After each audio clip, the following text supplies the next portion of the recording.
recent months, with Syria's security forces arresting over 70 people during that same time frame. There are still American troops stationed in the northeastern part of the country as part of this decade-long fight against the terror group. So, Sean, we're waiting to see if this campaign will increase in the wake of the attack over the weekend and President Trump's renewed promise to exact revenge for the killing of the 3 Americans over the weekend. All right, Alex Salvi joining us live from Washington with your reaction there. Alex, thank you. We'll bring in our next guest on this. KenTimmerman is joining us, a senior fellow at America First Policy Institute, and Chad Robichaux is a Marine Force Recon veteran. Gentlemen, thank you so much for coming on. Ken, if I could start with you, the president giving Syria's new president, a former al-Qaeda terrorist who visited the White House, a break, saying the attack happened in an area the government does not yet control. Ken, your reaction there and what retaliation could look like? Well, he's right. The government does not control that area. But wow, can you imagine joint operations with the Syrian government forces today? These are the people who were fighting us just yesterday. Now they're in the government. But look, General Kane, Raisin Kane, is now the chairman of the Joint Chiefs. He is the one who was the architect of the campaign in 2017. I have no doubt he knows exactly what to do, which targets to strike. But there's a problem, Sean. As I describe in my latest book, The Iran House, Turkey has been helping ISIS all along to infiltrate across the border, both into Iraq, but especially into Syria. And the Turks have been going through NGOs, they've been going through hospitals, they've been providing hospital services to wounded ISIS fighters. That is a big problem, and it's very close to President Erdogan. The stories that I have heard from police chiefs in northern Iraq, in the Kurdish areas, is that it is actually family members of Erdogan who are helping this infiltration. So that is going to be a big, big problem going forward. Now that's a heavy allegation there against Turkey's president Erdogan. So Ken, the relationship with Trump and Erdogan, I mean, what should happen at that point? Do you believe the president should be on the phone with him, speaking to him about these allegations?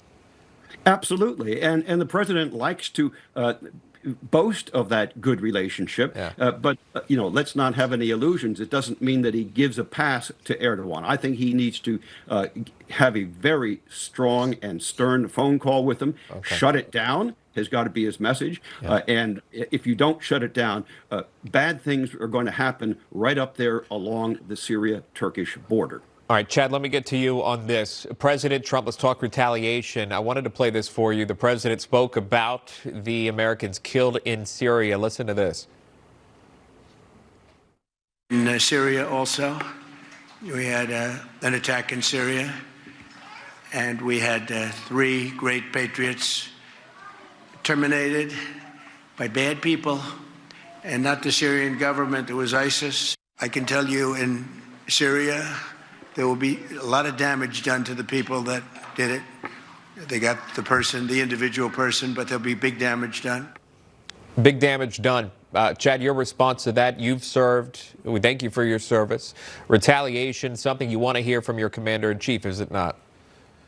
Absolutely. Look, we lost 3 Americans, 2 National Guards members, Sergeant Howard, Sergeant Torres, and another American interpreter. We have 900 troops there, and those troops are there to defend national security back home here. We just seen a ISIS threat stopped by the FBI, which was looking at this January. So there is a impact to the United States if we don't go out and stop these ISIS terrorists. And the risk of that is those 900 troops that are in places like Palmyra in Syria. And President Trump has to give a clear message to the ISIS fighters there that this will not be tolerated, that there will be retaliation, there will be consequences. And so when something like this happens, it's very important to send that message through strength and force and to ramp up the efforts to eradicate the ISIS from that area. And he did this. I mean, he did this his first administration. He pretty much eliminated ISIS from that region. And so with the Syrian counterparts on our side right now, I very much agree. It changes, but right now we have to take full advantage of that and put pressure on ISIS fighters in that region. Yeah, Ken, talk to me about that. I remember the president talking about the elimination of ISIS, and then now you have this story that happened in Syria. Remembering ISIS has not yet claimed officially responsibility for this, but you also have the Bondi Beach deadly mass shooting, claiming the lives of 15, more than a dozen hospitalized. The suspected gunmen, a father and son, this is in Australia, which I'm sure you've been following, they found ISIS flags in their vehicle. It was reported they went to the Philippines prior to this attack, possibly radicalized within that region by maybe some ISIS cell groups or affiliates in that region.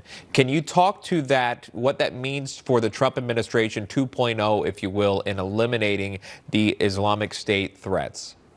Well, Sean, just like the attacks in Washington, D.C. that killed two National Guardsmen, what happens overseas does not stay overseas. It comes back and bites us in this country. It's why it was so important for President Trump to close our southern border on day one of his second administration. There were thousands of terrorists, known terrorists, who came across the border during the 4 years of Joe Biden. There are zero who have come across since January 21st, 2025. And that is the very first national security priority of this president.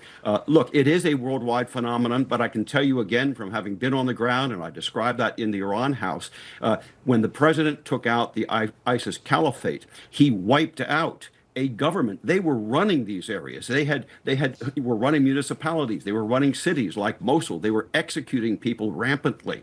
They were enforcing Sharia law. Today, they're a hit and run terror group, harder to attack perhaps, but less of a threat, far less of a threat than they were when they actually held territory. President Trump destroyed that.